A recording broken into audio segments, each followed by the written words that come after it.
nós vamos passar por um momento. Aí, ó, deu certo.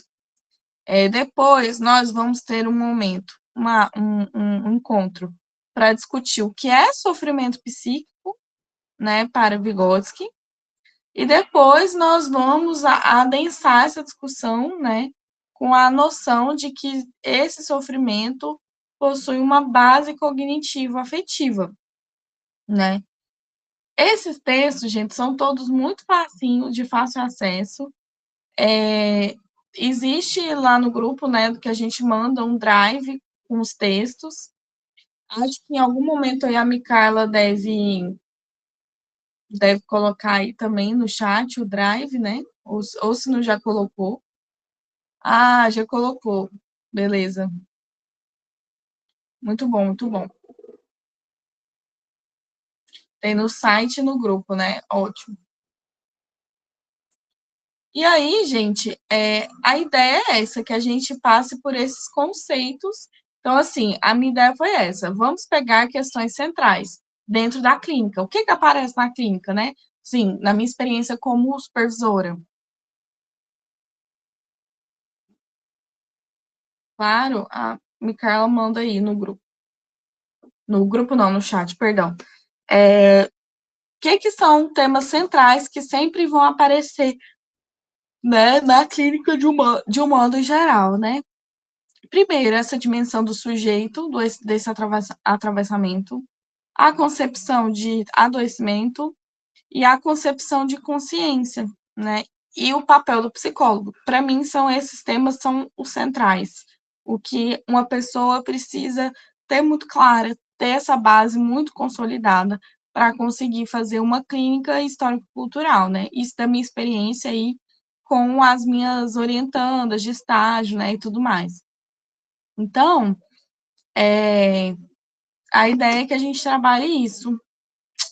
E aí, gente, eu queria que a gente pudesse ter uma rodada de apresentação, mas são 73 pessoas. Então, eu não sei, eu acho que a gente poderia, assim, no chat mesmo, né? Cada um. Não, vou fazer uma rodada vou pensar algo mais objetivo aqui. Por exemplo, quem é aqui que está começando agora e que nunca teve contato com a clínica histórico-cultural? Ou falam, levanta uma mãozinha, fala eu no chat.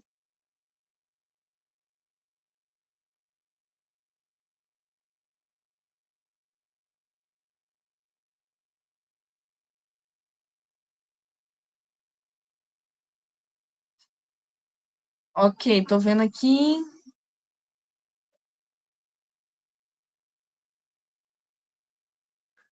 algumas pessoas, né?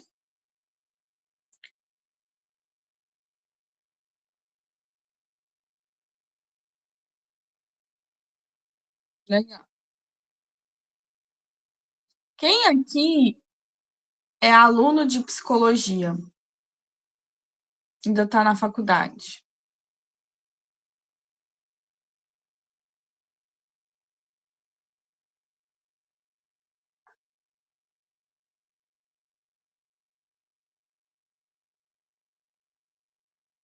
Bastante gente, né?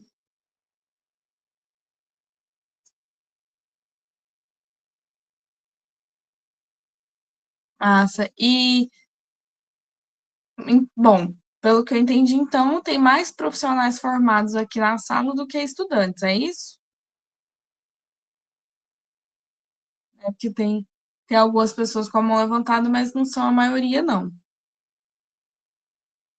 Pois é, essas questões são importantes, tá, gente? Até para vocês, para a gente ir conversando durante os encontros, porque, assim, o nível das nossas discussões vai depender um pouco do nível de conhecimento que vocês têm sobre a teoria e sobre clínica. Ai, gente, desculpa, sábado de manhã é foda. E sobre clínica. Então, a gente vai conversando, e se começar a ficar difícil, se vocês acharem, não estou entendendo, né, e coisas assim, aí a gente volta para a discussão, tenta ir mais devagar, né? Mas é muito importante que vocês sempre localizem, assim, né? É, essa questão de onde vocês estão, né, nas discussões, para eu tentar ser o mais clara possível para vocês em relação ao o que a gente vai trabalhar, tá? Então, assim, como, como que é, como que a gente vai trabalhar, né, a dinâmica do grupo? Então, todos os encontros, é, eu vou abrir com uma breve explanação do texto, então, a minha ideia é não passar de 30 minutos, e depois a gente abre para discussão, tá? Mas, durante a explanação do texto, se surgir alguma dúvida, se surgir alguma coisa, vocês também podem interromper, falar, comentar, ok?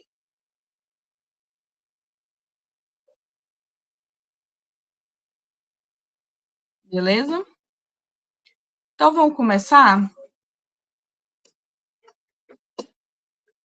Bom, então, como eu tinha falado, né, o texto de hoje, né, é um texto de Carrale, né, e Montresol. E aí vale também ressaltar uma coisa, né, que a gente até conversou no coletivo. O texto, na verdade, né, ele chama a clínica na psicologia sociohistórica, uma abordagem dialética, né? E a gente conversou, a clínica sociohistórica é a clínica histórico-cultural, né? Existem diferenças, né? E assim, não é o objetivo aqui a gente discutir modelos teóricos de clínica histórico-cultural. Então, é preciso que vocês saibam que existem diversas propostas, né? É um tema novo, é um tema que as pessoas estão buscando, estão pesquisando. Então, é um tema que temos, sim, diversas propostas, né? Então, assim, tem proposta do Delari Júnior, tem do Gonzales Rey, tem do Clarindo, tem do pessoal, né, da sócio histórica, que aí muda o nome, né, chama de sócio histórica e não de histórico-cultural. É, tem a abordagem da FAT, né, que, que é um pouco diferente também. Então, assim, tem diversas teorizações, na verdade, sobre esse objeto de estudo que é a clínica, né, dentro de uma perspectiva histórico-cultural. Porém, o objetivo aqui não é discutir essas teorizações. O objetivo aqui é a gente pegar coisas que são essenciais na clínica para a gente discutir essas questões essenciais. E aí foi por isso que eu escolhi esse texto, porque esse texto ele traz um panorama do que é a clínica, né, dentro da psicologia, e depois ele vai trazer um panorama de onde está localizado nesse panorama histórico uma clínica sócio-histórica, uma clínica diferente, né? E aí vai tentar caracterizar essa clínica. Por isso que é importante que a gente leia, por exemplo, este texto, para a gente começar esse exercício de pensar o porquê que uma clínica histórico-cultural é diferente. Então, por isso que a gente vai trabalhar esse texto. Então, ele começa, né, fazendo aqui uma discussão. Sou eu que estou passando o slide ou é você? Eu agora me fiquei confusa. Porque eu apertei aqui um botão e o slide passou, só que eu acho que é você que Eu tá que passando. passei. Então, pois é, foi sincronizado. Meu cérebro deu um bug aqui agora. De verdade. Porque eu passei o slide e você passou. E aí eu falei, gente, mas eu não tô passando o slide. É a Micarla que tá passando. Ai, ai. Enfim. Primeira coisa que a gente precisa saber. O texto já começa dizendo assim: olha, dentro da psicologia, né? A gente tem o tema da clínica, que é um dos temas mais, né, abrangentes da psicologia, né, da própria história da psicologia. Só que nessa história de falar de clínica, a gente precisa compreender que existem algumas questões, né, da clínica que precisam ser questionadas, que precisam ser recolocadas, né? Quais são essas questões? A relação entre sujeito e sociedade, e entre objetividade e subjetividade. Então, olha só. Por que ele está falando isso, né? Vai dizer assim, ó, as pessoas fazem clínica na psicologia, né, numa lógica, numa ótica, né, que permeia a história da psicologia, sempre trabalhando o próprio objeto da psicologia, sempre trabalhando a natureza do sujeito, né, com uma base epistemológica, com uma base de pensamento, né, de sujeito e sociedade, né, que separa essas questões. Por isso que é uma dicotomia. Então, é como se existisse um sujeito abstrato e uma sociedade. É como se existisse a realidade concreta e o sujeito de maneiras separadas, né? E isso é algo que não conversa e que não faz sentido se a gente for pensar numa clínica histórico-cultural, né?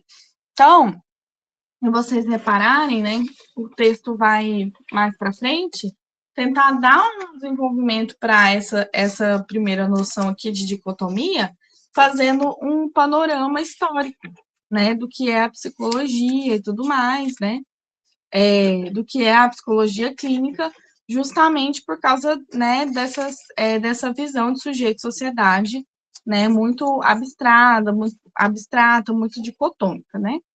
E aí, gente, eles já anunciam, né, no, eles já falam, assim, já anunciam no começo do texto que a proposta deles é repensar duas questões que são muito importantes na clínica.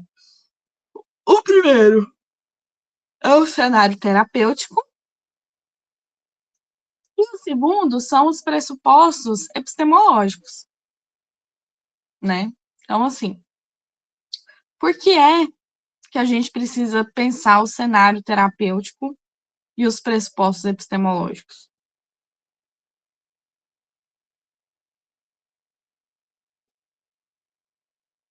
O que vocês acham?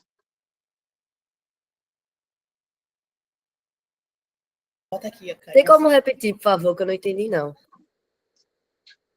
Ó, o texto já começa a dizer, assim, que para pensar uma clínica histórico-cultural, a gente precisa repensar o cenário terapêutico e os pressupostos epistemológicos. Aí eu estou perguntando, por que vocês acham que esse é o ponto de partida?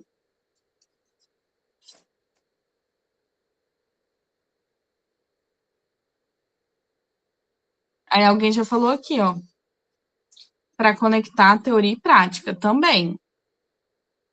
Mas por que é preciso fazer isso?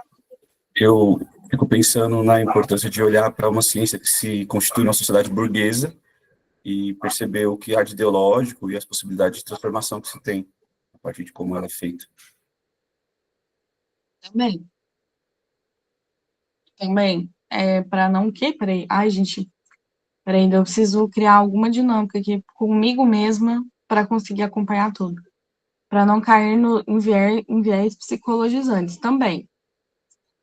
Temos que ter uma boa teoria que oriente a atuação na prática, mas são as situações práticas que vão informar as necessidades que a teoria deve suprir. Sim, né?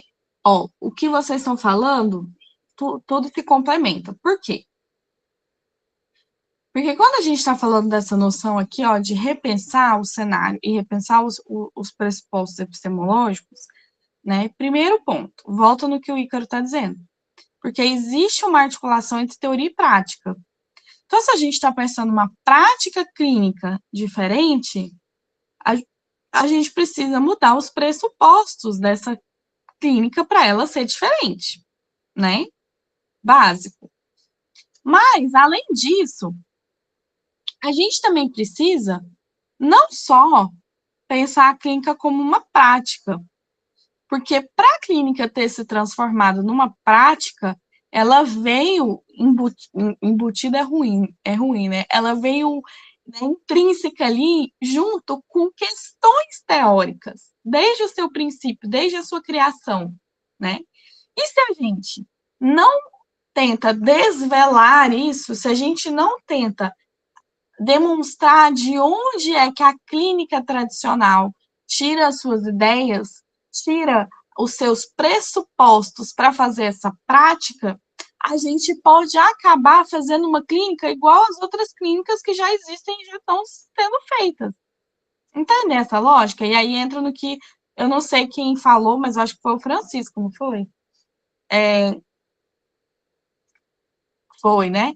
Que é justamente desvelar essas questões ideológicas, né, que existem por trás de uma teoria, né? Então, assim, por que é que hoje, né? Vamos pensar assim, vamos problematizar. Por que é que vocês acham que hoje em dia, né, as pessoas têm cada vez mais se interessado, pesquisado e procurado saber de uma clínica histórico-cultural? Até pouco tempo atrás, isso não era, né? Eu não formei tem tanto tempo assim, eu formei vai fazer 4 anos. Quando eu estava na faculdade, isso nem era, ninguém ligava para isso, né? Ninguém, isso nem existia direito, isso de clínica histórico-cultural, né? Por que que agora as pessoas estão se interessando por isso?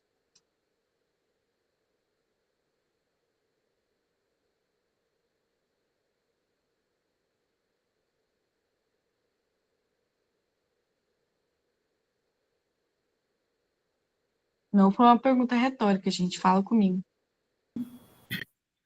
Eu acho que a gente se aproximou da psicologia estrutural, principalmente falando por mim, é que a gente sai da graduação insatisfeito. A gente vê situações de demandas que as abordagens porque a gente passou, ou mesmo fez o estágio, não respondem. A gente consegue perceber, talvez, dependendo talvez da sensibilidade, desse ser humano que fica muito, muito apartado da realidade social. Então, muitas coisas não respondem.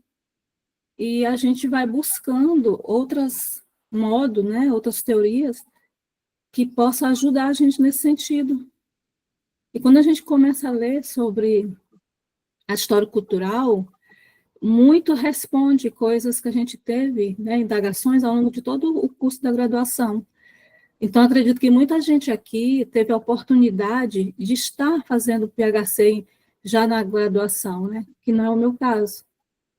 Porque eu encontrei a PhC acidentalmente colocando no Google uma pesquisa assim, psicologia marxista.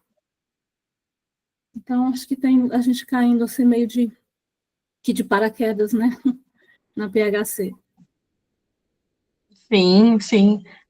Qual que é o seu nome? Que tá name not available. Desculpa, então, aí, acho que eu tenho que ajustar na conta. É, Meu nome é Gilvanira, me chamam Gil, isso que é mais fácil. uhum. Eu concluí a graduação em 2020, ainda sou estudante de psicologia, porque eu fiz a formação, né, em psicologia clínica, na PhC, mas, assim, o estudo é eterno, a gente está sempre estudando. Uhum. Tá, então, obrigada, Gil, só para eu poder te chamar do seu nome, né?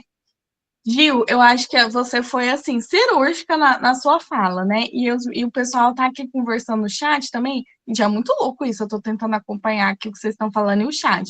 Mas, assim, algumas pessoas estão falando aqui, né, que os Vygotsky nem existia na faculdade, né? De quando estuda fora do materialismo histórico dialético, né? Alguém falou aqui então a teoria está se expandindo, né? Outra pessoa falou que é uma questão também das tensões da luta de classes, né? Que o avanço da política neoliberal coloca uma necessidade de novas respostas, né? Numa clínica, né? E tudo mais.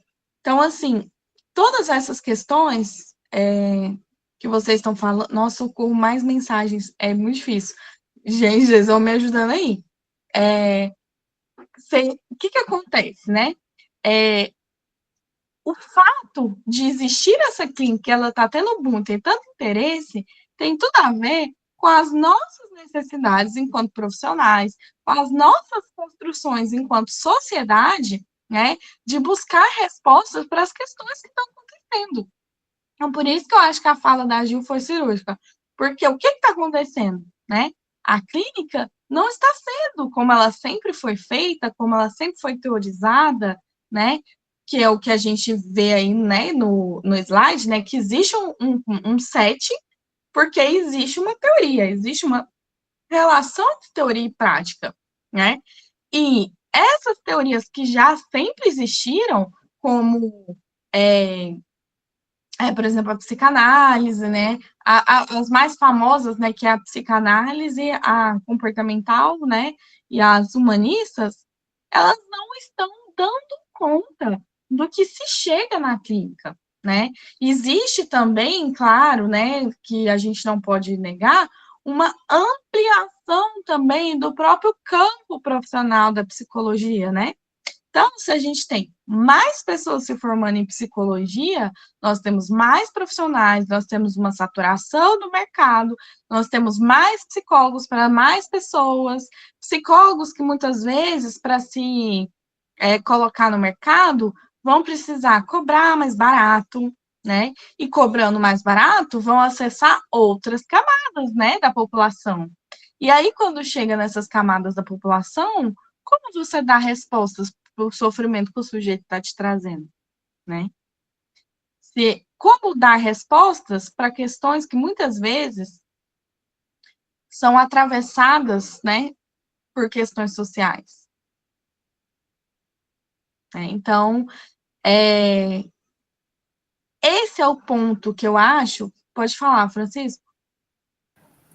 Eu fiquei pensando aqui, né, como dar resposta para essas questões sociais, mas que não deixam de ser a psicologia também, porque muitas vezes, assim, eu sou aluno da graduação, mas atuo nas políticas públicas aqui em São Paulo há um tempo, e aí é muito fácil cair num lugar de tipo, é uma questão de vulnerabilidade, então o que a gente pode fazer é escutar, né, e aí estou falando entre aspas aqui, mas e encaminhar para assistência social, sabe? E aí parece que a psicologia não tem muito a fazer em relação a isso, assim. E aí, estudando a sócio-histórica, a PHC, tenho visto que existe, sim, uma possibilidades, não só de intervenção ali no atendimento, mas também, tipo, de pensar a sociedade que a gente vive a partir dessa ciência, sabe? Uhum, não, com certeza, né? Porque, assim, eu coloquei aqui para vocês, essa dicotomia, né? Para vocês pensarem. Mas, por exemplo, se vocês forem reparar, né, com mais profundidade, existem já muitas pesquisas de todas as abordagens tentando dar conta dessas questões. Então, se você cavucar, você acha pesquisas, por exemplo, comportamentais, tentando falar sobre racismo, sobre misoginia, sobre violência doméstica, né? Você pode achar pesquisas, né, com bases humanistas falando sobre isso, você pode achar, né, na psicanálise tem bastante, né? Mas aí que está o ponto da questão epistemológica. Por quê?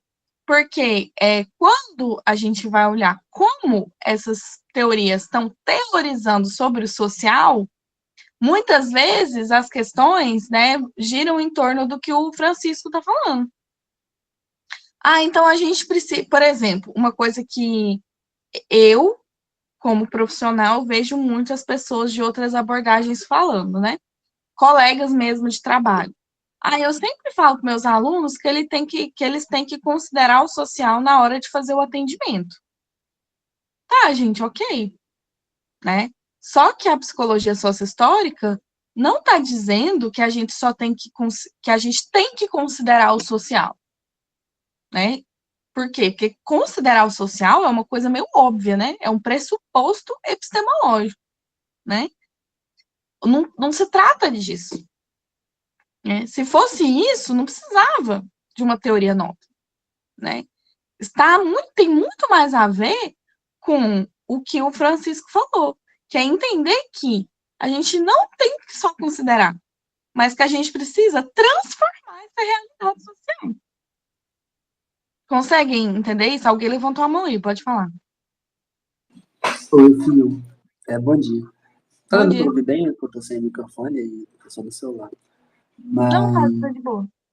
eu penso que eu percebo muito que às vezes quando as pessoas falam, tem que considerar o social, ou falar de questão de raça, classe, gênero, etc., parece mais um discurso jogado para, tipo assim, olha, falei disso, hein, galera, não estou esquecendo, mas é tipo, como se fosse algo tão passageiro, tão efêmero, tão sem importância, que é tipo, quase para marcar, olha, galera, não esqueci de vocês, bando de fudidos, olha, vocês estão sofrendo aí? Falei de vocês, ó, minha teoria é inclusiva e tal, mas só, sabe? Tipo, eu sinto muito isso, como se fosse algo mais para dizer que se for do que para realmente tentar entender dentro de uma teoria psicológica, sabe? Não, eu super concordo com você. Super concordo. Porque é isso, assim, não, a gente tem que considerar o social. Uai, que bom, né? Porque assim, a gente vive numa sociedade, então se você não considerar o social, né? Sim, já tá muito problemático. E aí que tá o ponto. Não se trata de, né? É muito reducionista se a gente fosse achar que o diferencial da psicologia histórico-cultural é considerar o social. Não, não se trata disso, né? Se trata justamente da gente considerar esse social pensando que o sujeito é ativo na sociedade e, por isso, ele pode transformar a própria realidade social.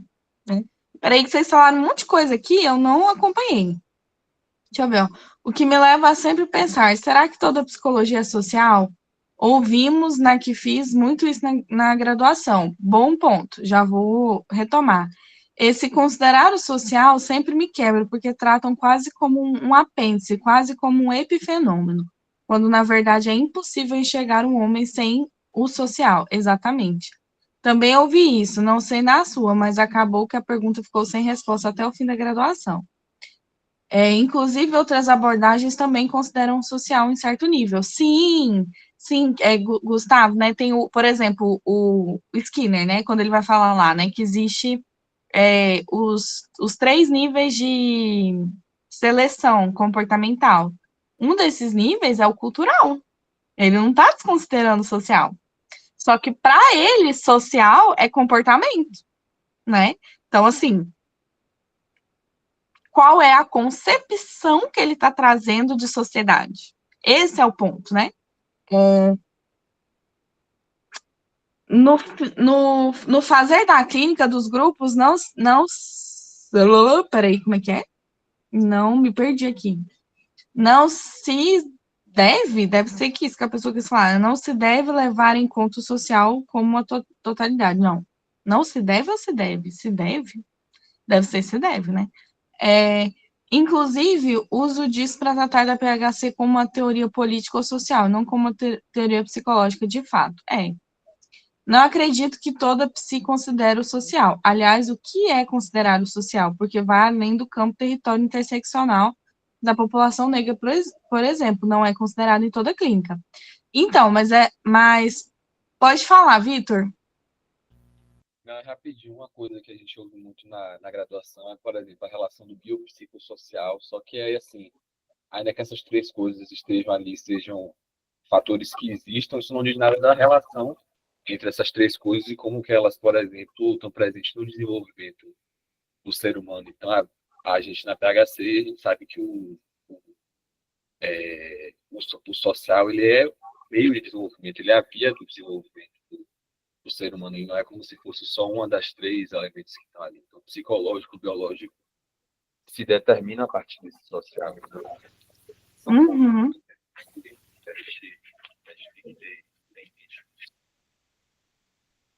Tá, eu entendi quase tudo que você falou. No finalzinho ficou meio distante assim, o áudio, mas eu acho que eu entendi tudo. Não, exatamente, porque o que vocês estão trazendo aqui é exatamente o ponto, assim. Quando a gente fala dessa questão social, né, é justamente qual a concepção do que é o social. Que concepção é essa, né?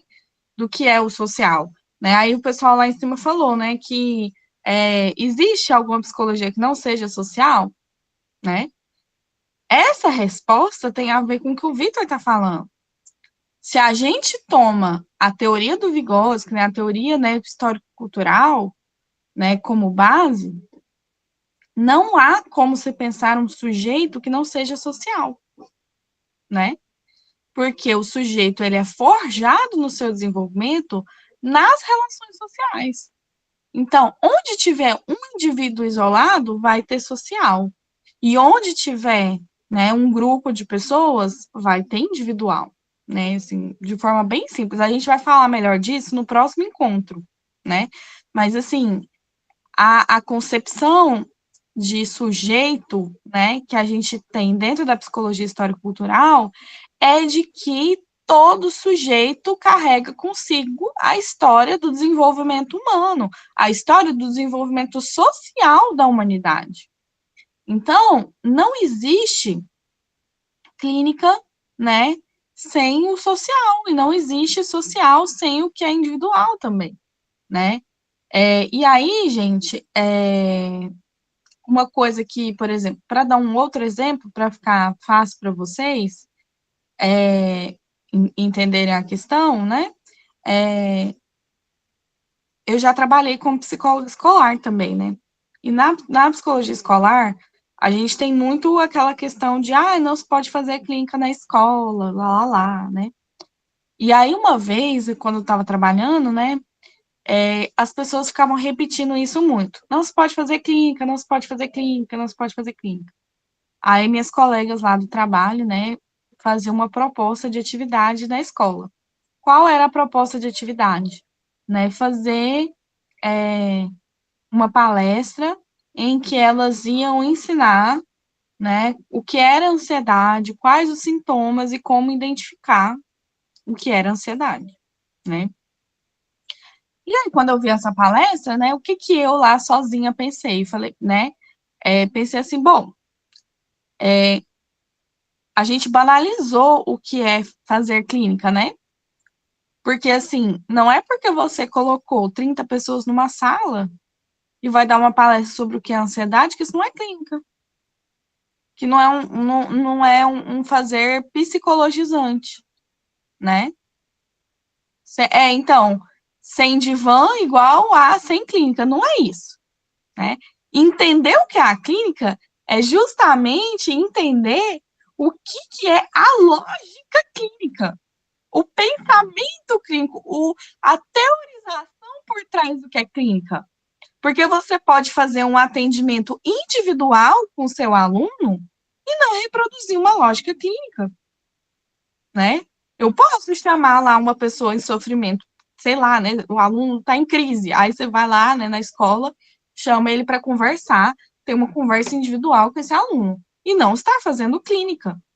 E você pode fazer uma palestra para 30 alunos e estar fazendo clínica, né? Porque isso vai depender da minha perspectiva, tá, gente?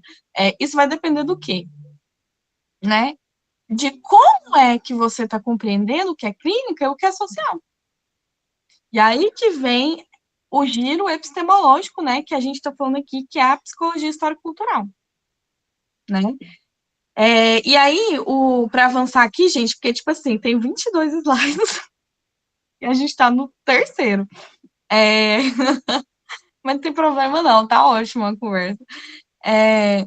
E aí, gente, quando a gente fala desse setting terapêutico que se reconfigura, o texto ele já apresenta de antemão o que ele vai desenvolver. Então, ele vai dizer justamente isso, ó. O setting terapêutico se reconfigura, então, como um espaço que visa proporcionar um processo de conscientização e, consequentemente, ressignificação, no qual o psicólogo coloca-se como um agente mediador entre o sujeito e a realidade, buscando recompor a dialética singular, particular, universal. Então, a Micarla, gente, que outra coisa que eu acho que eu não comentei, quem fez os slides foi a Micarla. A Micarla é uma diva, entendeu, dos slides, e ela fez esse esquema aqui que eu achei incrível, né, sobre o setting terapêutico. Então, o que muda nesse setting, né?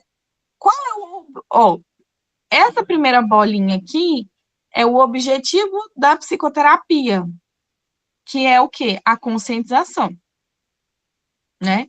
Então, o objetivo dentro dessa perspectiva que o texto está trazendo, a gente faz psicoterapia, a gente vai pensar a psicoterapia como um processo de conscientização do sujeito. Então, o sujeito, ele vai para a clínica, e aí vocês vão ver mais para frente que conscientizar tem a ver com transformar, né? Porque quanto mais o sujeito é consciente sobre a sua própria realidade, mais ele tem condições de transformar a própria realidade, né? Então, neste processo de conscientização, o sujeito ressignifica as vivências, as questões da vida dele que ele vai trazendo, e o psicólogo vai ser esse mediador do sujeito e a sua realidade, né? Então, esse ponto aqui, para mim, já é um ponto muito interessante, né, da gente pensar, porque já coloca de cara algo que a gente também vai desenvolver mais para frente, que o psicólogo, ele não é um agente neutro, né, dentro do processo psicoterapêutico, né? O psicólogo não é neutro, né? Então, assim, isso aí, ó, dependendo com quem que você for conversar, né, que seja psicólogo, vai dar muita briga, né? Porque as pessoas vão entender uma não neutralidade, né, de uma forma muitas vezes equivocada, né? Mas a gente vai chegar lá.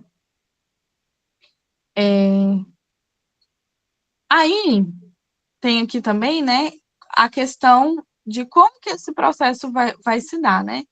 Então, a gente tem a psique humana, né? Só que aí, gente, pensem assim, a psique humana não como uma psique abstrata, mas uma psique concreta, que está no sujeito, que tem um corpo, né, que tem uma vida, que se constitui nas relações sociais.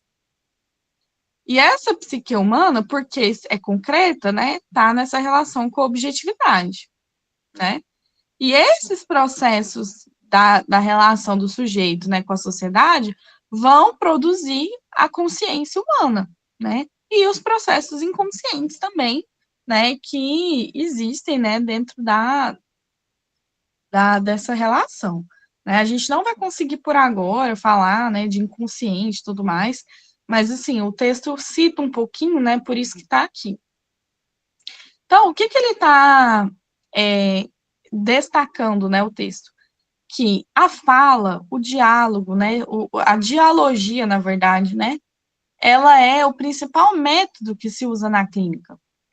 Porque pela, né, dialogicidade, né, entre o psicólogo e o sujeito, é que a gente pode reconstruir, né, essa narrativa, essa história que o sujeito está trazendo, né, para produzir uma nova existência, né? Por quê? Porque pela dialogia, pelo diálogo, esse sujeito vai ressignificando as suas questões, ele vai recolocando os seus dilemas, os seus problemas, as suas questões, e isso vai gerando novos sentidos, e com esses novos sentidos ele se torna mais consciente e capaz de agir sobre a realidade, né? A gente vai desenvolver essa ideia melhor, mas aqui o texto também, já na introdução, ele já meio que diz o que ele vai fazer, né? Nós vamos fazer isso, nós vamos chegar a essa conclusão e tal. Assim, a psicologia clínica deve ser apresentado como um campo científico que apoie, né, a reorganização das identidades individuais, rompendo com os pressupostos alienantes, né, da produção subjetiva. Então, o que é uma questão muito central desse texto? De mostrar que o objetivo da psicoterapia é a conscientização.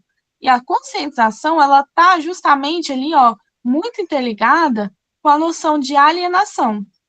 Então, o sujeito, né, quando ele, na concepção do texto, né, ele está alienado, tem a ver, né, além lá porque assim, tem com a concepção de alienação do Marx, mas eles não trazem essa concepção pura, eles trazem outros autores também. Então, assim, no texto, a lógica de alienação também está relacionada, né, com a lógica de não ter consciência sobre as coisas, sobre o que circunda, né, sobre o que circunda vocês, o que circunda a sua realidade. Consegue entender isso? Tá claro?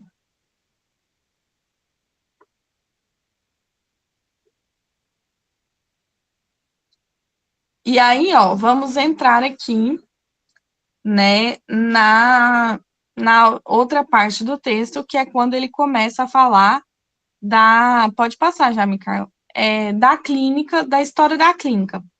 Essa parte eu vou tentar ser rápida para a gente chegar mais lá, dar tempo de chegar mais lá para frente, né? Mas o que é que o texto está falando, né? Que foi o que a gente discutiu. Nós temos que entender que clínica é essa que sempre foi feita na psicologia, para a gente poder entender como é que a gente quer fazer uma clínica nova, né? E é esse o movimento, né, que eles vão fazer, de voltar na origem da clínica e entender o que é clínica. Pode passar.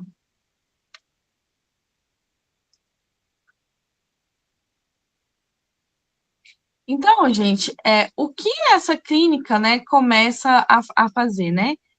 Quando a gente pensa no surgimento mesmo clínico, né? Que eles citam lá o Doron e o Paron, vão dizer que a clínica, né, o nascimento da clínica surge com o médico, né? Então, o que é a clínica, gente? A clínica é a clínica médica. A clínica nasce lá com a ideia de que é necessário, né, fazer um tratamento, a gente identifica um sintoma e a gente trata esse sintoma e a gente dá um diagnóstico e um prognóstico para esse sintoma. Então, assim, toda essa lógica de identifiquei o corpo, vi o corpo, sintoma, sabe? Toda essa lógica é uma lógica médica. É uma lógica que vem do desenvolvimento da psicologia clínica, né? Perdão, falei errado. Da clínica médica, eu falei errado. É um desenvolvimento que vem da clínica médica. E que lá ele vai se perpetuar, né, nesse modelo, até a gente chegar no Freud, né? Por que que tem... Mas antes de eu fazer esse salto, né, de clínica médica para Freud, o que que precisa ser colocado aqui, né, para vocês? Que se a gente está falando de clínica médica, a gente está falando de conceitos que são centrais na clínica médica, que é a noção de saúde e doença e de normal e patológico. Porque a clínica médica era baseada nisso, de que existe algo no corpo que não é normal, que está diferente do que deveria ser, né? Então, se você está com pneumonia, é como se seu corpo estivesse fazendo algo, né, que não era para estar fazendo, não era para ser assim, né? Se você, sei lá, pega uma virose, tem algo ali no seu corpo diferente que não deveria ser, né? Então, a identificação, né, do sintoma e tudo mais, e do diagnóstico, tem muito a ver com identificar e nomear isso que não é normal, isso que não faz parte do corpo, né? Isso que não deveria estar ali, né? E o tratamento visa a cura, eliminar essa coisa estranha que não deveria estar ali, eliminar isso que não deveria fazer parte do sujeito, né? Tem um autor que eu gosto muito, né, que é o Canguilhem, que ele vai discutir muito essa noção de normal e patológico e tudo mais. Não deu para trazer nada do Canguilhem, né, nesse ciclo de debates que a gente vai fazer, mas depois, no futuro, eu queria trazer, sabe? Porque ele faz uma discussão muito interessante, assim, sobre essa visão, assim, de saúde, doença e tudo mais, né? Pode passar. Pois é. Esse aí vai ter que ficar para outra pessoa. Mas eu acho legal também. A gente deveria fazer. Aí, gente, o que que acontece, né? Nesse processo, e aí, gente, o texto traz um pouquinho o Foucault, tá? Só para vocês não ficarem perdidos, né?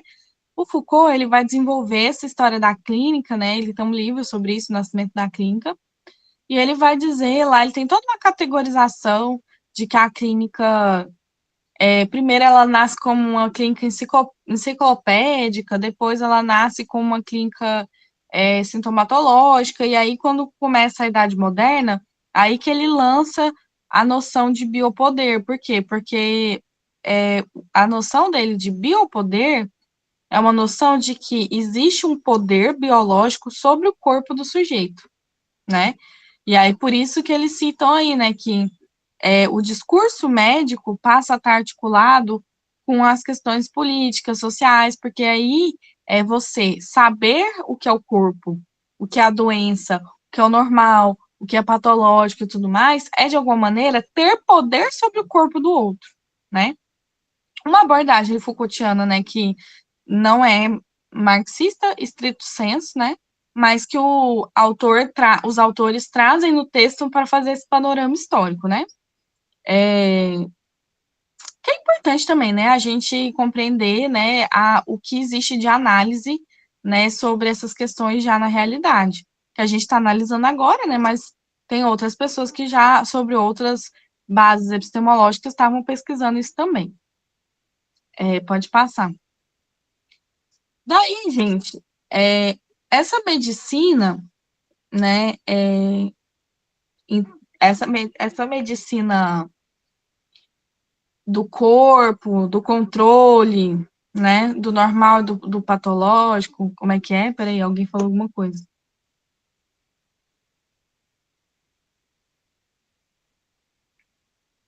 Socorro, Deus. O biopoder é tão forte no Brasil que a pessoa só está oficialmente morta se o médico disser cessar. É verdade. Nossa, eu nunca tinha pensado nisso, Adonis. Eu acho que eu acabei de ter uma. Eu acabei de explodir minha mente agora. Eu nunca tinha pensado nisso. Que loucura, né? Socorro. Eu vou ter que refletir sobre isso depois. É, mas é verdade, né? Tipo assim, só tá morto se o. Pois é. Só tá morto se o médico falar que tá morto. Se o médico falar que tá vivo, tá vivo. Ela tá viva aqui, ó. Ai, que horror. Chega. Enfim, me perdi no personagem. Deixa eu voltar aqui. O que acontece? Essa estrutura médica, ela vai ser seguida dessa forma até ali, né, porque pensem bem, quem cuidava das questões das doenças mentais eram os médicos, né? Quando a psicologia nasce, ela nasce, sinceramente, gente, muito distante do que é clínica, né? Wundt não estava preocupado com clínica, né? Pavlov não estava preocupado com clínica, William James não estava preocupado com clínica, Titchener não estava preocupado com clínica, né? Esses autores, né, eles estavam fazendo experimentos laboratoriais, né? Então, assim, não, isso é sempre um chá revelação para meus alunos, quando eu estou dando aula, eu falo isso para eles, eles ficam assim, é mesmo, né? Tipo, né, gente? A psicologia não nasce como uma psicologia clínica, ela nasce como uma psicologia laboratorial, né? E é o Freud, né, que, enquanto médico, né, começa a tentar inverter a lógica médica de tratamento das doenças mentais, né? Só que o que o Freud faz, né? Nosso querido Freud. Ele, que eu acho que todo mundo estuda isso na faculdade, né? Ele vai lá, eu acho que pode inclusive passar aqui o slide.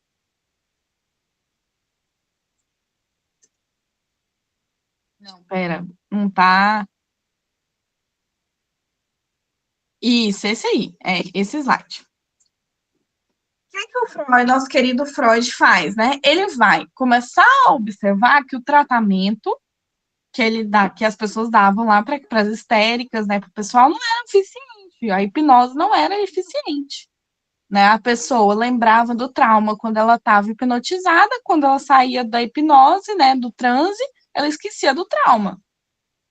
E aí, junta isso, né, com o fato dele atender lá a Ana O, né, junto com o Breuer, que a Ana O vai falar para ele, tá bom, deixa eu falar, posso falar, né?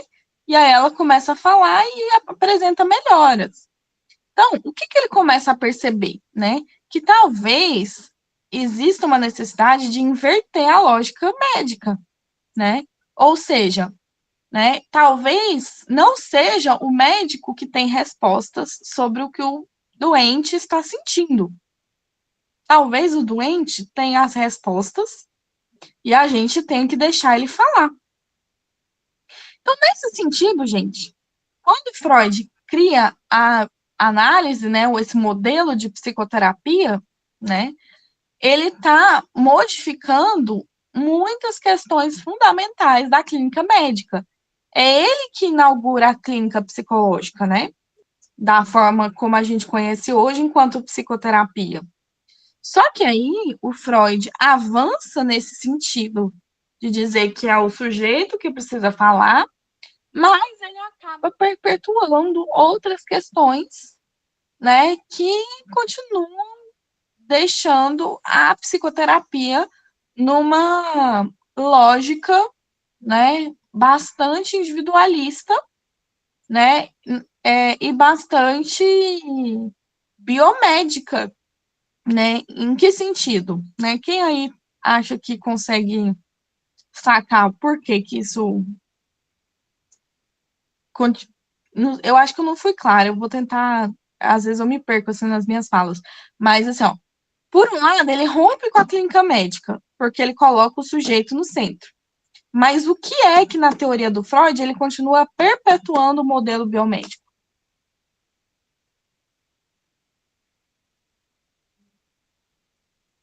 Quem aí arrisca?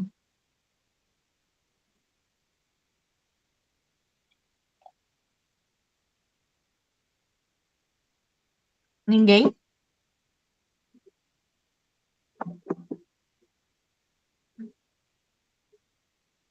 Exatamente. Muito bem, parabéns. Exatamente, ele continua trabalhando com a lógica sintomatológica. Freud define personalidade por sintoma, né? Então, ele continua entendendo e compreendendo a psique, né, como uma psique abstrata, com a psique do inconsciente, uma psique que é moldada, movida pelas pulsões, né? Tá todo isso, exatamente. O Freud, ele vai fazer um giro, só que o giro dele é problemático, porque ele vai de ninguém é doente para todo mundo é doente, né? Então, assim, ele rompe com o que era essa racionalidade da época dele, né? De que existia a razão, que a gente é movido pela razão, quando ele diz, né, dessa questão dos impulsos, mas por outro lado, né? Isso, todo mundo é neurótico, psicótico ou perverso, né? Então, todo mundo está dentro de uma lógica sintomática e psicopatológica, né? De uma psique programada, né? Exatamente, né? E aí, isso vai perpetuar esse modelo de clínica biomédica. É um redesenho, mas ainda é biomédico, né? E é isso que o texto está falando. E outra coisa que o texto destaca é que o modelo do Freud também vai instaurar a noção de que a clínica é um segredo, né? Isso é uma questão muito forte, gente, né? Então, assim, a clínica é um segredo, o que eu te falo aqui você não pode falar para ninguém, né? São as minhas questões individuais, são as minhas questões subjetivas que só eu sei, ninguém mais pode saber, né? Então, tudo isso vai constituir essa clínica, né, muito focada no indivíduo. Pode passar. Então, gente,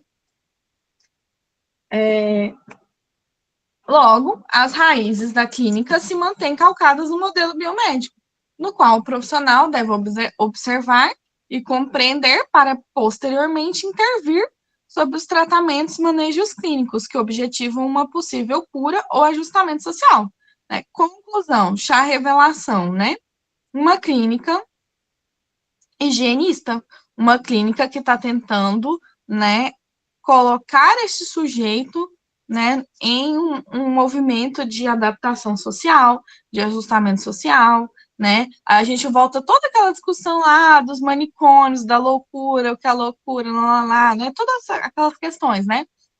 É uma clínica que tá tentando colocar esse sujeito para funcionar dentro de uma lógica social específica, né? Pode passar. Aí, gente, olha só. Aqui, a Micaela fez uma linha do tempo incrível sobre essas questões, né? Depois a gente pode... tudo que eu falei aqui agora, que eu explanei, tá nessa linha do tempo, né? Que a gente chega aqui, ó, passa, né?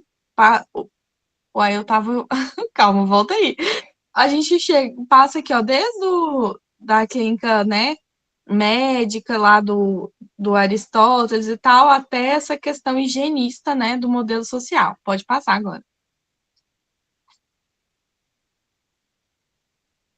Aí, gente, a gente começa a pensar, né, nessas novas possibilidades de clínica. É uma diva dos slides, eu falei. Os slides, elas são lindos. Jamais vou me atrever a fazer slide perto da Micaela. Porque os meus slides não são feios. Mas, enfim, qual que é o ponto aqui importante, né?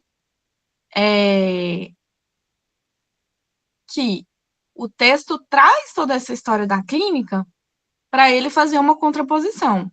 Qual é a contraposição? É a contraposição da clínica ampliada, né?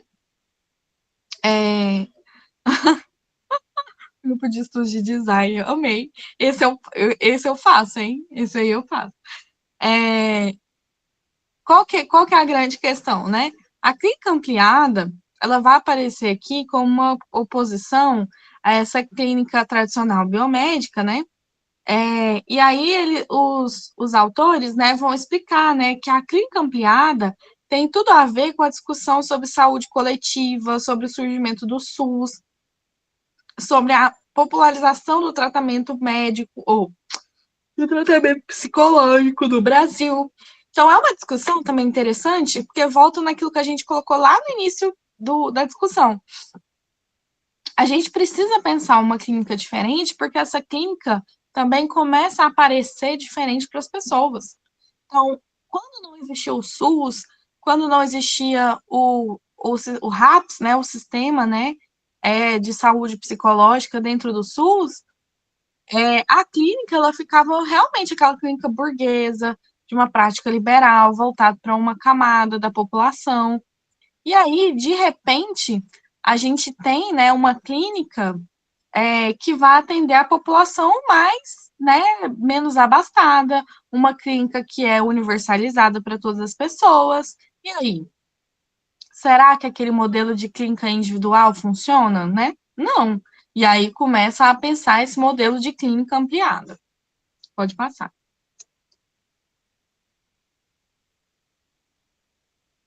Aí depois que eles fundamentam essa ideia de que, então, pensar a clínica histórico-cultural, pensar uma clínica ampliada, né, eles começam a trabalhar a ideia de praxis, que é justamente aí sim trazer os princípios da psicologia histórico-cultural, né, para a discussão. Porque, pensem bem, como vocês mesmos já falaram, né, toda teoria vai tentar explicar a realidade, mas ela nunca vai dar conta totalmente da realidade. Então, a gente precisa ir para a prática também, para, a partir das necessidades da prática, construir nossas teorias, né? E aí, quando a gente constrói nossas teorias, a gente volta para a prática e etc. E isso é um movimento, né, da praxis, né? Então, o que é a praxis, né? É a ação transformadora, né, que transcende a simples ação. E aí eles trazem aqui, né, toda uma teorização do que é a praxis, né?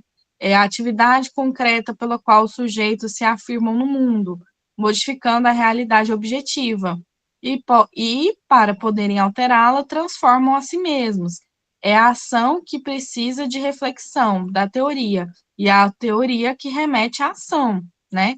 Então, a praxis, quando eles falam assim que a clínica é uma praxis, né? Por isso que o nome do grupo de estudos é praxis, remete a essa noção. Não existe teoria sem prática, nem prática sem teoria. uma coisa está dialeticamente relacionada com a outra. Para a gente pensar, né, setting terapêutico diferente, a gente precisa pensar teoria diferente, né? E aí, essas questões teóricas que vão aparecer agora, pode passar o slide.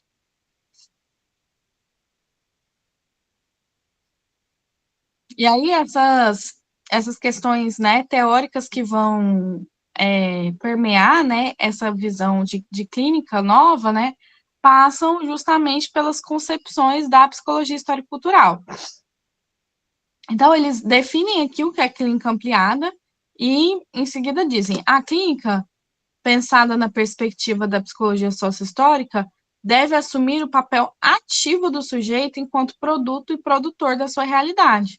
Então, assim, enquanto o setting terapêutico novo que eles estão propondo é essa clínica ampliada, qual é uma das principais concepções que a gente pega lá da psicologia, né, do Vygotsky, né, justamente o quê? E do marxismo, né, também, tudo mais do próprio Marx, né, a noção, gente, de sujeito e sociedade do materialismo histórico dialético, que é o quê? Que o homem, ao transformar a natureza, transforma a si mesmo, né? Então, entender que o sujeito possui um papel ativo na construção da realidade é uma das bases dessa teoria, né? Então, assim, a gente sabe que noção, a noção do sujeito.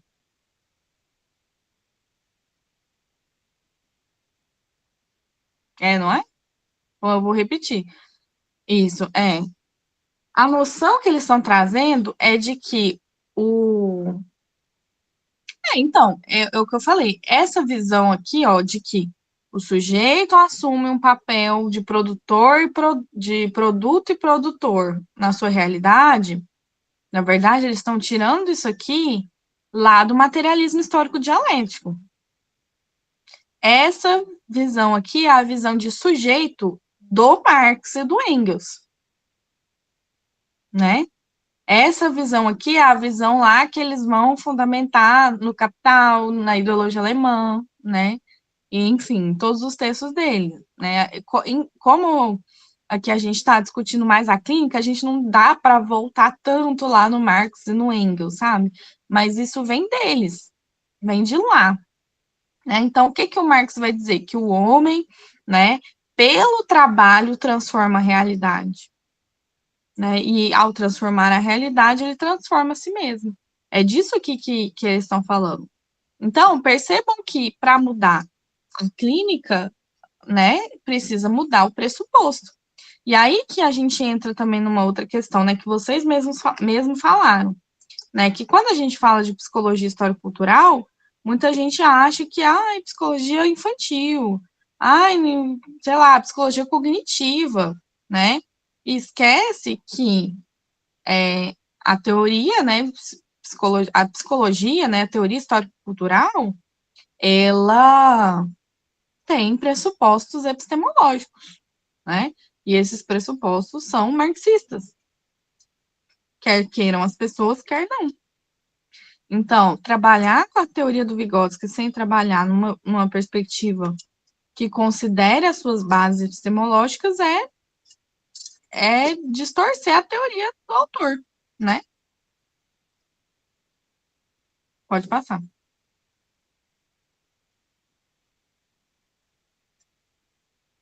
Aí, gente, o texto traz algumas questões que são importantes, né? Que são justamente esses princípios do que seria essa clínica. Um princípio é justamente a dialética do homem e da realidade, que foi o que eu acabei de falar. Não existe uma mútua transformação entre indivíduo e sociedade através de uma relação dialógica e reflexiva entre sujeito e psicólogo. Então, pois é. Acho que deu, né? Justamente é o quê? Essa dialética. Então, isso é uma questão básica. Dá para a gente atender numa clínica histórico-cultural, considerando que o sujeito é passivo, que o sujeito é semi-ativo, Tá, foi estranho agora. Mas dá para a gente considerar que o sujeito é qualquer outra coisa, senão um sujeito ativo que constrói, né, a sua relação, né, com a realidade de maneira que ele é produzido pela realidade, mas ele também produz essa realidade? Não dá, não é isso. Quando a gente fala que o homem produz a realidade, é porque ele virou psicanálise aqui, né? Mas, enfim, pensem. Eu queria voltar nisso, mas é porque senão não dá tempo. Mas, assim, pensem nessa relação de produto e produtor quando a gente fala na questão histórica.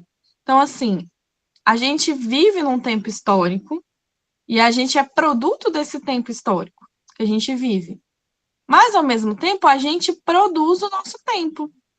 Então, da mesma forma que eu nasci num mundo, né, em que não tinha celular, mas em determinado ponto da minha vida passou a existir celular, né, isso demonstra que existe um desenvolvimento histórico da realidade da nossa produção material. Então, assim, aí eu passei a usar celular, né? Aí o celular foi se desenvolvendo, e aí, por exemplo, né, de repente o celular era de botão, agora é de smartphone, né? E assim as coisas vão mudando. Então, assim, da mesma maneira que um dia nunca existiu o celular e passou a existir o celular, né? Ficou pequeno, voltou a ser grande. Então, assim, da mesma forma como um dia na realidade não existiu o celular, e agora existe, né? Nós, enquanto sujeitos históricos, podemos inventar uma coisa nova que antes não existia, né? E que vai afetar o desenvolvimento histórico da própria humanidade, né? Então, por exemplo, esses dias aí teve o surgimento do computador quântico, né? Pô, o fato de existir um computador quântico provavelmente vai ser uma grande mudança na história da humanidade daqui para frente. Isso é um produto natural? Não. Isso é um produto histórico. Isso é uma coisa que não existia antes e agora existe, né? É nesse sentido.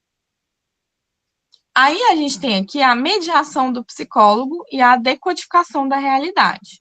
O psicólogo auxilia o sujeito a compreender os mecanismos de opressão e alienação, desenvolve uma consciência crítica da realidade.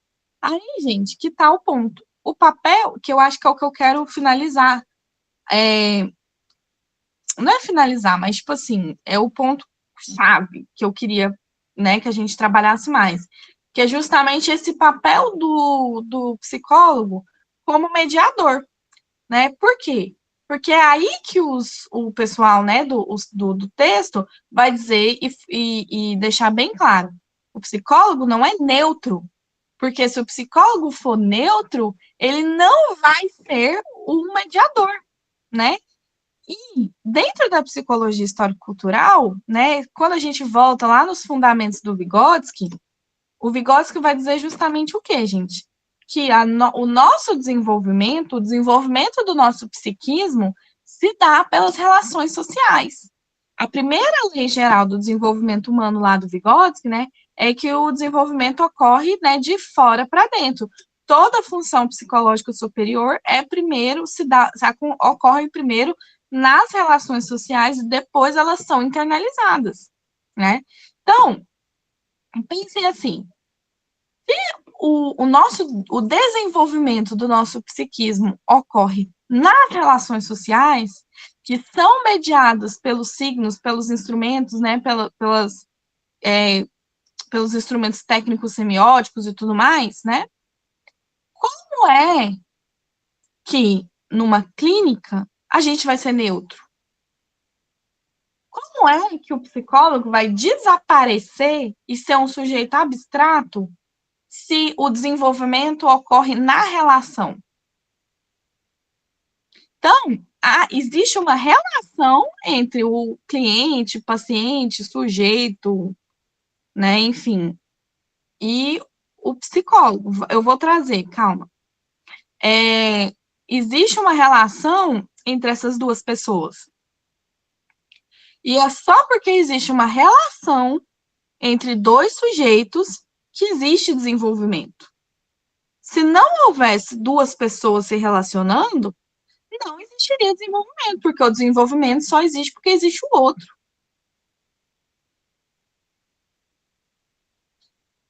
Os corações. Gente, é engraçado fazer as coisas online, né? Que eu falo um negócio, de repente choca o coração na tela. O que isso significa?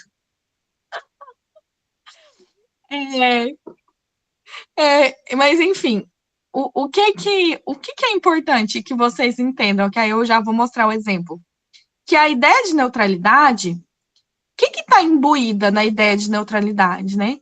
De que o psicólogo é um ser abstrato, né? O psicólogo está ali, mas ele não está ali, né? O psicólogo existe, mas ele não existe. E isso é muito problemático. Porque se a gente parte do pressuposto de que a gente se desenvolve na relação com o outro, se o outro que está na clínica é invisível, não existe, não está ali, então para que você está ali? Para falar sozinho? Né? Para conversar sozinho? Né? Complexo, né? Se for para psicanálise vai fazer todo sentido, mas para a gente não faz, né? E aí, Micaela, pode ir lá para o exemplo.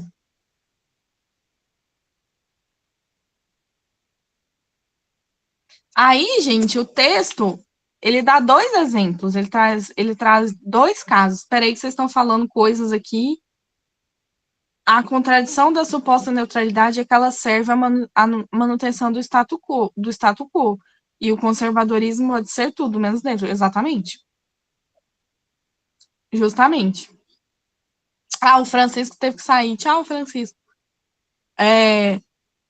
Exatamente. O que o texto vai dizer? Que é justamente isso. Essa lógica de neutralidade, primeiro, que ela não existe, né? Ninguém é neutro, só o sabão, né? E essa lógica de neutralidade esconde, na verdade, um apagamento das questões sociais e da consideração dessas questões dentro da clínica, né? Então, eles trazem o caso aqui da Joana, né, justamente para isso, né? Quem é Joana? Né? Joana é uma mulher afrodescendente que se sentia discriminada no trabalho. Ilustra a aplicação... tá. Enfim, ela se sentia discriminada. E aí, o que ele... O IP não é. Tá, gente, vocês fazem umas piadas muito boas, desculpa, aí eu me perco aqui. Sério que a IP financiou o Bolsonaro? Não sabia disso. Ai, eu adoro o detergente dele, gente. Ai, desculpa. Eu amo aquele detergente que tem... tem um que tem bicarbonato, que é azul. Nossa, eu gosto muito dele. Mas, enfim, voltando aqui. Mas vamos pensar aqui, né? O caso da Joana é justamente o quê? Uma mulher afrodescendente que ela se sentia discriminada no trabalho. E aí, o que ela vai falar nas sessões, né?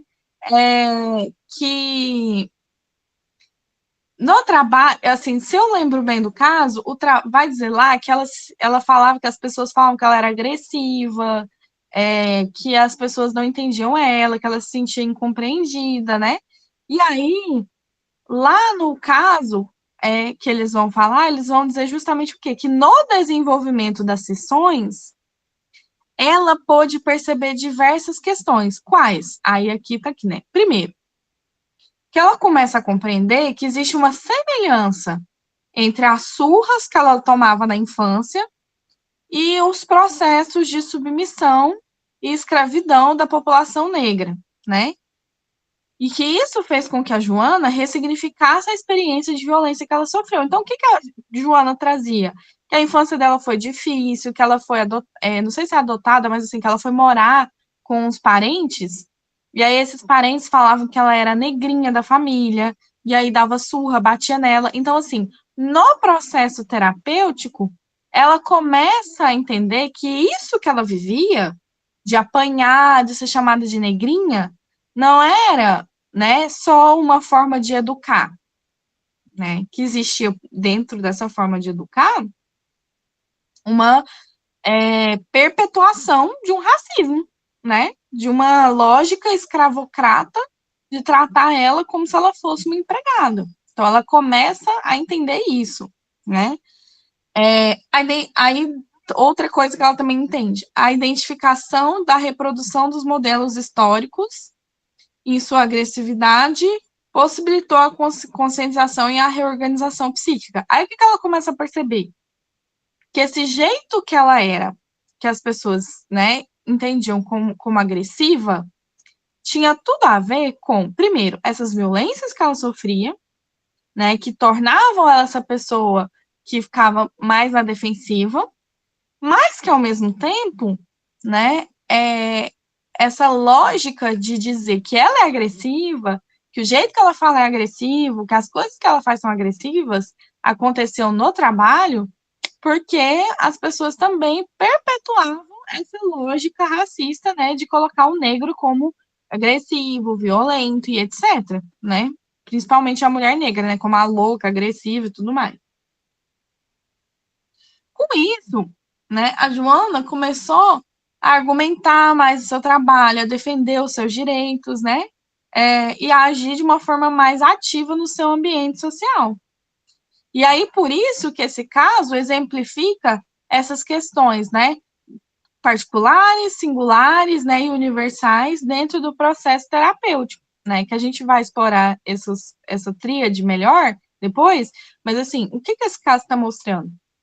Que o papel do terapeuta é de justamente ir mediando o que o sujeito está trazendo. Né? Vou pegar um exemplo meu, né, da minha clínica, por exemplo, né? Eu tenho uma paciente, né, por exemplo, que ela sempre... É verdade. Deu para entender?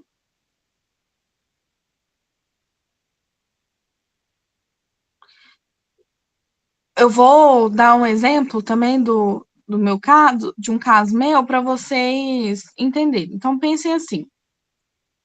Tem uma paciente que é uma mulher, né, uma mulher negra, né, veio de outro estado para Goiânia, né, veio fugida, né, viveu uma infância, assim, na roça, em outro estado, e aí, nessa estadia lá em outro estado que ela morou, né, ela sofreu abuso, sofreu várias questões, aí fugiu, né, de onde ela morava para morar com um homem, e aí este homem era muito mais velho que ela, e aí, depois de um tempo que ela tá morando com este homem, ela percebe que ela não quer essa relação, aí ela foge de novo, e aí ela vem morar em Goiânia, né? E aí, quando ela vem morar em Goiânia, ela também fica meio perdida, né? Assim, tipo, cheguei aqui, o que eu vou fazer? Começa a trabalhar, né? Pegar bico aqui, bico ali. Logo, logo, ela sente um desespero, né? Tipo assim, o que eu vou fazer da minha vida? E ela casa. Então, o que ela vê no casamento? Uma saída para sobrevivência, para ter alguém para cuidar dela. Ela usa muito essa palavra, ter alguém para cuidar de mim. E aí ela vai falando isso nas sessões, de que ela quer alguém para cuidar dela, que ela quer alguém para cuidar dela, que ela quer, né, alguém para cuidar dela. E isso vai levando a ela a uma contradição. Por quê? Ela quer alguém para cuidar dela, mas ela não gosta do casamento dela. Ela quer separar. Mas se ela separar, quem vai cuidar dela, né? E aí ela começa a sofrer por causa disso. E aí isso leva a uma outra questão dela, que é o quê? O não saber dizer não. Por quê? Porque ela começa a dizer assim: ah, mas meu casamento podia melhorar se eu conversasse com meu marido, mas eu não converso. Por quê? Aí a gente começa a pensar o porquê. E nesse processo de pensar o porquê ela não sabe dizer não, chega uma sessão que ela fala assim: sabe o que é? É que eu detesto ter que me posicionar e fazer qualquer coisa que seja. Porque eu resolvi tudo na minha vida fugindo. Então, eu não gostava de onde eu vivia lá, eu fugi. Aí, depois eu não gostei do meu casamento, eu fugi. E agora, eu tô aqui e eu tenho vários problemas e eu não sei o que fazer, eu não quero resolver eles, eu queria fugir. E aí, esse, esse é o ponto, sabe? Assim, não sei se eu estou sendo clara, mas assim, dentro dessa história, existem questões estruturais, né? Existe um casamento, né, que é ruim, né, um recorte, né, desse casamento machista, exatamente, existe essa sociabilidade do gênero, existe o fato dela ter sempre fugido desses abusos, né, só que a forma como a dinâmica psíquica dela encontrou de lidar com essas inúmeras violências foi a fuga, o apagamento, né? O apagamento de que ela é para dar conta de lidar com essa realidade. E aí, à medida que na terapia ela começa a tomar consciência, né? E aí, como que ela começa a tomar consciência, gente? É esse que é o ponto da neutralidade. Porque eu não sou neutra. Então, assim, eu não vou chegar e falar assim, ai, porque eu acho que você deveria separar porque seu marido é péssimo. Não, não é isso, né? Mas eu pergunto, né? Assim, por que você quer separar? Né? Ah, eu quero separar por causa disso, disso, disso, mas eu tenho medo. Por que você tem medo? Você já conversou com pessoas que já se separaram, né? Ela é bem religiosa, então eu perguntava assim para ela. Ela falava assim: "Ah, porque eu tenho medo de Deus não gostar disso". Aí eu perguntava assim para ela: "Você acha que Deus quer que você sofra?", né? Isso é não ser neutra. Não ser neutra, cumprir o papel de mediador é justamente colocar para o sujeito a contradição, colocar para ele que as coisas que ele estão trazendo têm contradições, porque sem a contradição não tem como ele se desenvolver. Dá para entender isso?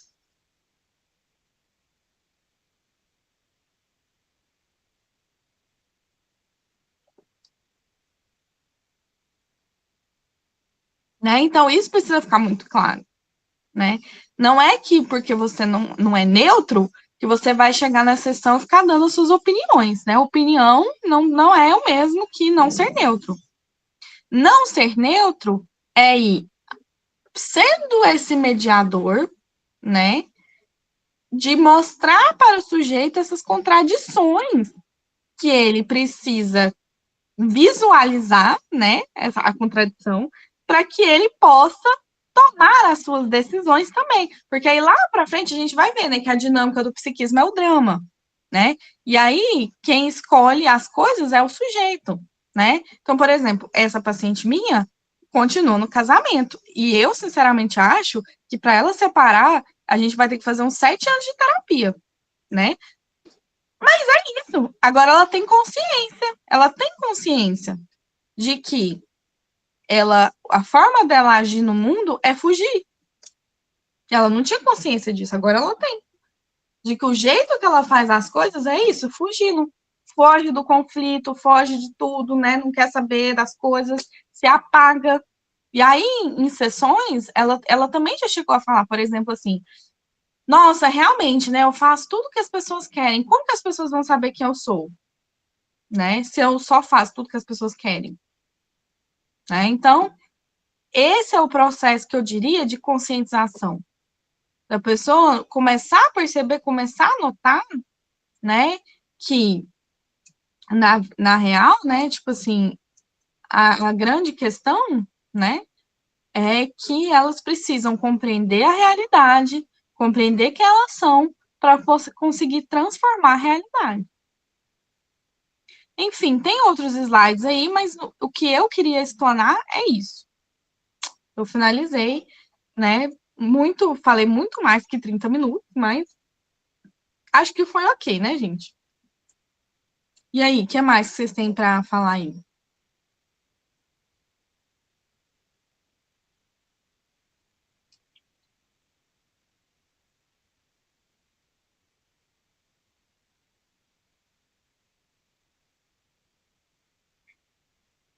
Mais contribuições?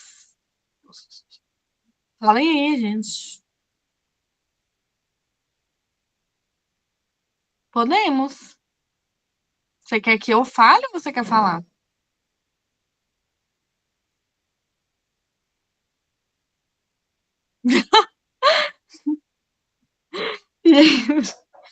Tá. Ó, o que que é essa questão do drama? De forma bem... Isso a gente vai explorar melhor depois, mas assim, lá no manuscrito de 1929, inspirado no Pulitzer, que inclusive tem um livro do Pulitzer que o Bruno traduziu, né? Inspirado no Pulitzer, o Vygotsky vai justamente começar a teorizar que... Ah, que bom que vocês gostaram, fico feliz. É, o, o Vygotsky, ele vai começar a falar um pouco sobre a questão, né, da dinâmica do psiquismo. Né? Porque o que o Vygotsky faz? Ele começa a pensar as funções psicológicas superiores. Aí ele tem lá as teorizações do signo, do papel do signo. Aí ele começa a estudar, né, fazer lá o método lá da dupla estimulação. Aí ele começa a estudar as coisas separadamente, tudo mais, né? Cada função psicológica separadamente. Até que ele chega num ponto, né, que aí eu não lembro qual é o texto, mas ele tem um texto que ele fala assim: nós estávamos errados, né? A questão do psiquismo não é que existem as funções psicológicas que atuam separadamente. As funções psicológicas, elas atuam entre si. Elas têm uma relação interfuncional. À medida que o Vygotsky vai compreendendo isso, de que as funções psicológicas superiores, elas têm essa relação interfuncional, ele vai pensar, então, existe uma dinâmica no psiquismo. Né? O sistema psicológico funciona de uma determinada forma. Pode falar, Brenda. Eu vou fazer uma pergunta sobre outro tema, então se você quiser fechar, ou se você já fechou. Ah, tá, não. Beleza, então tá. E aí, essa dinâmica, né, psicológica, que as funções se interrelacionam, ele começa a pensar que existe, então, uma dinâmica do psiquismo. E aí que ele vai dizer que o drama é justamente essa dinâmica, né? E aí, o que é o drama? Né? O drama é justamente essa relação, né, que ele vai dizer que são a relação dos papéis sociais. Então, os sujeitos, na realidade concreta, o sujeito concreto, ele vive, né, as relações sociais por meio de papéis. Então, ora você é o filho, ora você é o pai, ora você é o professor, ora você é o aluno, né? Então, tipo assim, por exemplo, eu sou professora, mas lá na UNB eu sou aluna, né? Eu sou uma pessoa que sou amiga, mas eu também sou filha, né? Eu poderia ser namorada, eu poderia ser, enfim, né? As pessoas possuem papéis sociais, né? Eu estou aqui numa posição de militante, né? Num espaço mais de militância, de formação, né? Informal, mas eu poderia também ocupar um papel de psicóloga, né? De profissional. Ou seja, o sujeito é o sujeito das relações sociais. Então, ele cumpre esses papéis sociais. Na medida que ele cumpre esses papéis sociais, ele vai tendo suas vivências, e essas vivências vão colocando para esse sujeito a necessidade de agir sobre a realidade. Só que, para agir sobre a realidade, a gente sempre vai estar lidando com a contradição. Então, por exemplo, né, eu, como professora, quero lá elaborar uma aula incrível, colocar um monte de texto para meus alunos lerem, né? Fazer uma aula super consolidada, sólida, né? Para os alunos usando vários textos. E eu, como professora. Eu, como aluna, quando vou assistir aula e vejo lá que tem 10 textos para ler, aí eu penso, ai, que saco, eu não quero ler 10 textos, né? Então, os papéis são contraditórios, né? As questões, na realidade, são contraditórias. Então, pegando um exemplo, né, da minha paciente, por exemplo. Ela quer separar, porque ela não gosta do casamento, mas, ao mesmo tempo, ela precisa de alguém para cuidar dela. Então, ela não quer separar por isso. Então, existe uma contradição que está ali, né, mobilizando ela. E aí que está o ponto. né? Que aí a gente vai chegar lá no dia do adoecimento, a gente vai debater isso melhor. Conflito, contradição, não é ruim para Vygotsky. Contradição gera desenvolvimento. Mas qual que é a questão? A contradição, quando ela mobiliza o sujeito para agir sobre a realidade, transformar sobre a realidade, gera desenvolvimento. Quando é o motor, exatamente, é o próprio motor. Só que quando essa contradição imobiliza o sujeito, isso gera sofrimento e gera adoecimento. É por isso que o drama é a dinâmica do psiquismo, porque o drama que o Vygotsky lá está falando é o drama lá é o drama do teatro mesmo, né? Da dramaticidade, né? Da tragédia, de conter um conflito, ser ou não ser, né? É dessa lógica mesmo. Então, se tem o drama, tem contradição. Se tem contradição, tem que ter escolha, tem que ter ação, né? E aí, quando é que um sujeito geralmente está muito adoecido, né? Do quanto drama. Exatamente. Depois eu mando essa figurinha lá no grupo geral, gente, uma figurinha do Vygotsky falando assim, quanto drama, né? Mas é isso, quanta contradição, né? Nesse sentido, né? Como a gente vai se desenvolver no drama, né? Nas escolhas, né? Que a gente faz. Só que aí, muitas vezes, a gente não tem tantas escolhas assim, né? Porque a gente vive numa sociedade capitalista. Aí, o que acontece? A gente não tem escolha. A gente fica imobilizado, né? E aí, o que a gente começa a fazer? A gente começa a adoecer, né? Olha só, que legal, né? Só que não. Deu para entender, Vitor?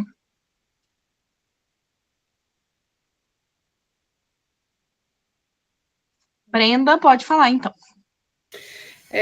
Bom dia. São duas dúvidas, né? E aí eu queria conversar um pouco sobre. E aí, se você souber, né? Mas no texto ele fala sobre consciente e inconsciente. Eu acho que ao longo do discurso que você trouxe, você pontuou sobre isso. E aí me gerou essa dúvida porque até onde já tinha estudado em relação a Vygotsky, em relação a psicologia psíquica, a gente vê o ser humano como um todo, né? E não divide necessariamente em consciente e consciente, mas aqui está colocando esses termos, e aí queria entender um pouco do que é isso para Vygotsky. E aí outra coisa, e aí um segundo tema que não conversa necessariamente com isso um dos outros exemplos que o autor trouxe no texto é de um caso que tem violência, né? E aí eu queria falar um pouco justamente desses casos que são mais complexos, eu diria, que envolve violência física às vezes, ou que traz um risco um pouco maior aí para a integridade física das pessoas mesmo, e como que a gente maneja isso dentro de uma clínica, nesse lugar de praxis, nesse lugar de conscientização, de ação formadora, quando muitas vezes as pessoas estão em situação de risco mesmo, né? E aí eu acho que é mais ou menos isso. Beleza, entendi. Tá, deixa eu só ler as outras perguntas aqui, que eu vou tentando responder tudo. Foi colocado aqui, né? A contradição ocorre dentro dos papéis, como no exemplo do caso seria uma contradição entre o papel da mulher casada, dependente e a mulher independente? Posso dizer que mobilismo é sofrimento? Beleza, vou tentar responder tudo. Primeiro, gente, eu vou responder a questão da violência, né? Que eu acho que é mais ok, né? No caso, Brenda, tem algumas questões que eu acho que perpassam tudo, né? Então, assim, caso de violência, normalmente, o nosso próprio CRP, ele já dá o aval, né? Pra gente, por exemplo, fazer quebra de sigilo, né? Fazer as devidas denúncias, e tudo mais. Então, por exemplo, ano passado, tinha uma supervisionanda minha, né? Que ela atendeu uma adolescente que sofria violência. Violência, assim, não era violência sexual, mas assim, violência física, os pais muito agressivos, né?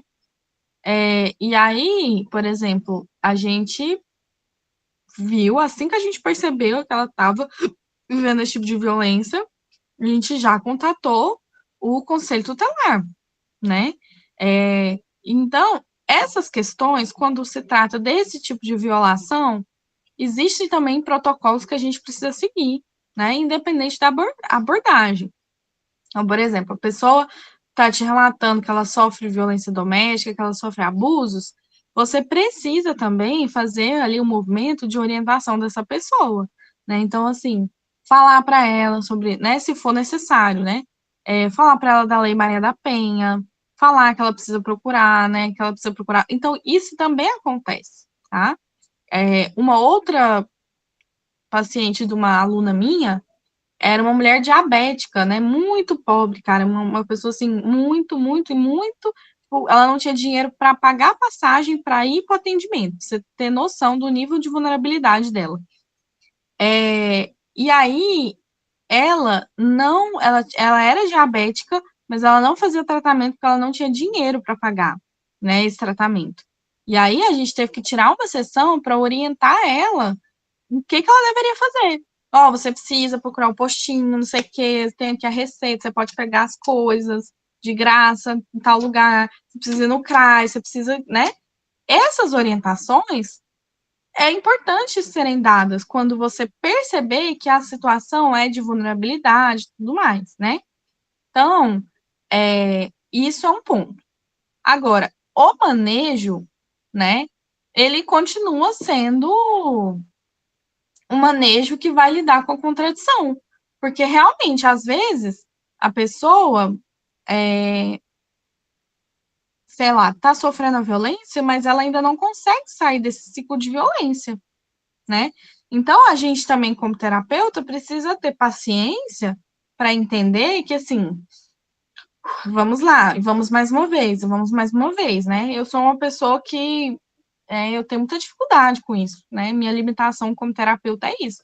Eu vejo um problema, eu quero resolver. Aí a gente precisa o quê? Também ter a noção, né, de que existe o tempo do outro, né? E aí fazer esse manejo no sentido de mostrar a contradição, né? De acolher a pessoa, de dizer que essa pessoa está ali num local seguro, que ela pode falar sobre essas questões, né? Uma outra coisa que eu também sempre fortaleço é porque, assim, coincidentemente, eu atendo muitas mulheres, né? E aí, assim, uma coisa que eu sempre fortaleço muito, assim, com as mulheres, colocando para elas como é importante ter rede de apoio, né? Quem são suas amigas? Você sai com as suas amigas, né? O que você faz de lazer no seu dia a dia? Será que não seria interessante você ter uma atividade só para você, né? Esse tipo de pergunta já coloca o sujeito em movimento para ele pensar. Nossa, realmente, né? Eu não tenho. Essa mulher mesmo que eu comentei que eu atendo, né? Uma vez ela virou e falou assim: Nossa, essa semana eu fiz uma coisa inédita. Meu marido e meu filho, né? Eu perguntei ao meu marido e meu filho se eles queriam comer canjica. Aí eles falaram que não. E aí eu falei, problema de vocês, eu vou fazer canjica porque eu quero comer. E aí ela foi lá e fez canjica e comeu. E antes, ela falou isso na sessão, ela falou assim, antes ela não faria isso, porque na cabeça dela, ela só cozinha se for para todo mundo comer, se for para os outros comerem. E aí, para ela ter feito uma canjica para ela comer, foi algo assim, revolucionário, entendeu? Tipo assim, problema de vocês, se vocês não querem comer canjica. Eu quero comer, então eu vou comer, né? Então, esse tipo de coisa é pequena pra gente, mas pro sujeito é muito grande, né? Esse dia foi engraçado, eu ri, assim. Eu pensei, nossa, que loucura, né? Uma canjica, né? Você vê o nível, muitas vezes, que as pessoas estão, né? É importante no processo terapêutico tentar identificar e mapear possíveis redes de apoio para essa pessoa, em especial no caso de criança e adolescente. Sim, com certeza. Né? Esse mapeamento é muito importante. Sobre a questão do inconsciente e do inconsciente. Como eu disse, assim, é muito complicado, assim, a gente falar de consciente e inconsciente, porque são questões muito avançadas, muito complexas. Mas, assim, o Vygotsky considera, sim, que existe inconsciente. Existem processos... Tem uma frase lá do Vygotsky que ele fala assim, que a consciência... como que é a frase? Eu não vou lembrar agora, assim, certinho. Mas que ele vai dizer, assim, que na nossa consciência, o que a gente faz, o nosso ato, o nosso fazer, é uma coisa das milhares, das milhares, das milhares de coisas que estão na nossa consciência, né? Tanto que isso vai dar base para lá na clínica da atividade, do Yves Clos, lá, que é outra pira, né? Dele falar sobre o real do trabalho, né? Que ele vai dizer assim, só para você entender, o que o Yves Clos está dizendo? Quando a gente trabalha, o trabalho não é só aquilo que a gente está fazendo, né? Então, você está escrevendo um texto lá no seu trabalho, o trabalho não é só o que apareceu no texto. O trabalho também é o que você pensou. Nossa, o que eu tenho que fazer? O que eu não posso fazer? O que vai dar errado? Isso não vai dar errado? Se eu fizer isso, se eu fizer depois, se eu fizer agora. Tudo que você mobilizou psiquicamente, né, para executar o seu trabalho, também é trabalho, né? E aí, o Yves Clos lá, ele vai falar sobre isso, tirando dessa ideia do Vygotsky, de que a consciência não é só aquilo que a gente faz na realidade, mas na consciência, muitas coisas aconteceram já antes de algo acontecer. E aí é nessa lógica que o Vygotsky depois vai desenvolver de que existem questões que a gente é atravessado que a gente não tem consciência. Então, o inconsciente para Vygotsky não é o inconsciente lá do Freud, do Lacan, né? Não é esse inconsciente que é uma coisa profunda, ou que é a linguagem, né? O inconsciente para Vygotsky tem a ver com não ser consciente. E a gente não é consciente de tudo que a gente faz. Por isso que o texto está trabalhando essa lógica, porque ele está dizendo assim, ó, a gente vive muitas coisas e muitas coisas não são conscientes. A terapia é para tornar essas coisas conscientes. Só que aí o texto está associando a noção de alienação com não ser consciente. E aí, é isso que eu não dou conta realmente de trabalhar com vocês agora, porque envolve muita coisa. Envolve a concepção de alienação em Marx, a concepção de inconsciente, a concepção de sistema do Vygotsky, que são questões muito complexas que a gente não consegue esgotar hoje. Mas é mais ou menos por aí, sacou? Outra coisa, deu para entender, né? Perguntaram aqui, né, sobre... A outra coisa que perguntaram... Cadê, gente? Da contradição dos papéis. Eu não sei se deu para entender, eu posso ter ficado confusa, mas, assim, a pessoa, ela cumpre um papel, e aí, assim, dentro do papel social, né, tem o que se espera dela, porque o papel é social, né? O papel, ele é o que está colocado socialmente, né? Mas dentro desse papel social, existe também o que o sujeito pensa e está elaborando sobre essa realidade, né? Então, eu entendi o que o Jonathan está perguntando aqui nesse sentido. Então, assim, existe o papel de mulher, mas será que eu quero cumprir este papel de mulher, né? Então, isso também pode ser colocado como uma contradição. Deu para entender?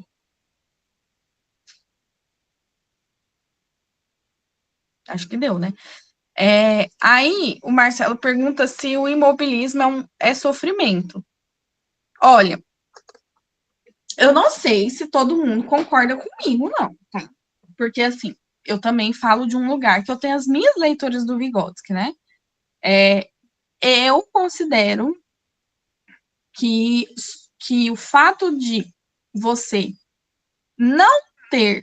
não conseguir agir sobre a realidade, transformar a realidade, é um fator que pode sim gerar sofrimento e adoecimento.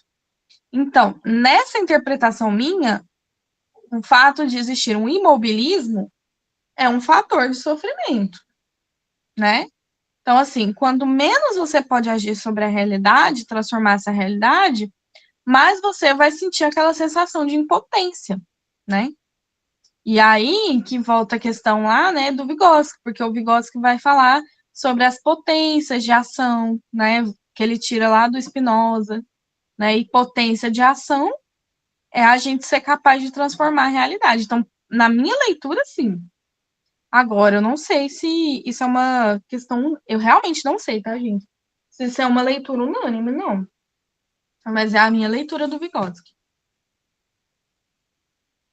Beleza?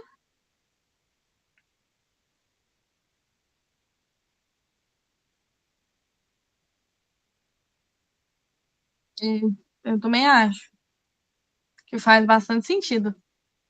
Que o Vygotsky vai tirar isso do Spinoza, né? Então, assim, gente, coisas que depois, se vocês tiverem interesse, né, de pesquisar, que são interessantes, né?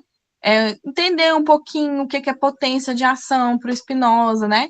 Não precisa aprofundar, mas pelo menos dar uma sondada, né? Tem o Clóvis de Barros Filho lá, que ele tem um vídeo dele que ele vai falar da pamonha, né? Que você come uma pamonha e depois come outra pamonha. E aí depois você tá cheio de pamonha. E aí a primeira pamonha já não é igual. Ele está falando sobre o conceito de potência de ação do Spinoza, né? Sobre o inconsciente, lá que a Brenda perguntou, né? Tem muita coisa no. Tem livro, artigo, palestra no YouTube sobre essa questão do inconsciente, vale a pena dar uma olhada também, né? Então, à medida que vocês forem se interessando também, vão pesquisando por fora. É para repetir o quê?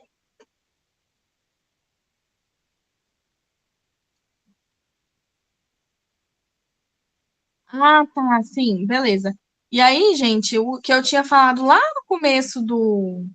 Então, esse livro do inconsciente, a gente vai trabalhar um capítulo dele. Vale a pena, às vezes, ler o livro inteiro, quem tiver interessado, né? Que a gente vai ler só a parte do adoecimento psíquico para Vygotsky. Mas vale a pena, quem tem interesse, ler o livro todo, porque aí esse é um dos primeiros capítulos. Aí depois ela vai aprofundando na concepção de inconsciente. O que a Micaela pediu para eu falar aqui novamente é sobre propor atividades, né? Então, por exemplo, eu propus essa atividade, né, com base, como eu tinha falado lá no começo para vocês, com base na minha experiência como supervisora clínica, né, lá onde eu trabalho. Então, tipo assim, pensei, deu certo, então eu vou repetir aqui, abrir para todo mundo. Né? Então, assim, você tem um interesse, tem alguma coisa que você quer estudar, tem algo que você domina, que você está querendo, né, falar, façam as propostas, manda para a gente, né, porque a ideia é que a gente seja um coletivo mesmo para se formar, para debater, né, para a gente poder trabalhar, né, a psicologia no materialismo histórico dialético. Então é isso, gente. Muito obrigada pela presença de todos. Procura a comunidade, procura a gente, que a gente vai se organizando. Espero que vocês tenham gostado. Ah, é verdade, vou tirar uma foto. Gente, eu sempre esqueço de foto. Vou tirar uma foto. Isso, gente. O pessoal perguntou se a gente cria um grupo um grupo nosso. Eu sou hater de grupo de WhatsApp, mas se vocês quiserem, a gente cria.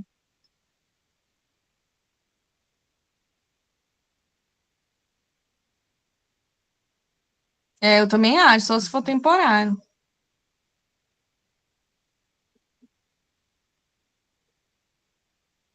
Eu também, por mim, já tem o grupo lá, né, geral, é só mandar o link lá, tá ótimo. Gente, sério, não dá não, eu odeio o grupo. Vamos tirar uma foto, então.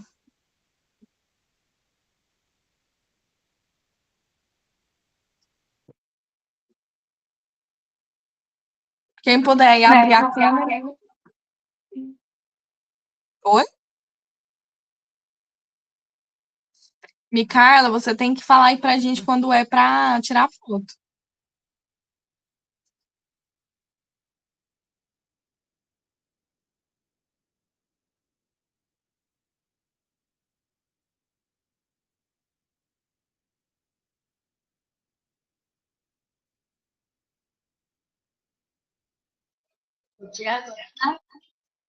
Pode tirar?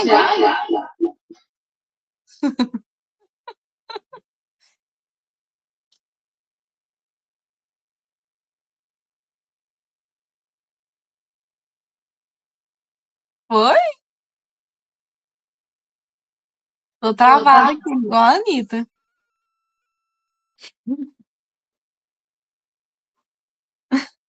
Acho que foi, né? Então tá, galera. Tenho aqui um mês. Um beijo. Eu acho que foi.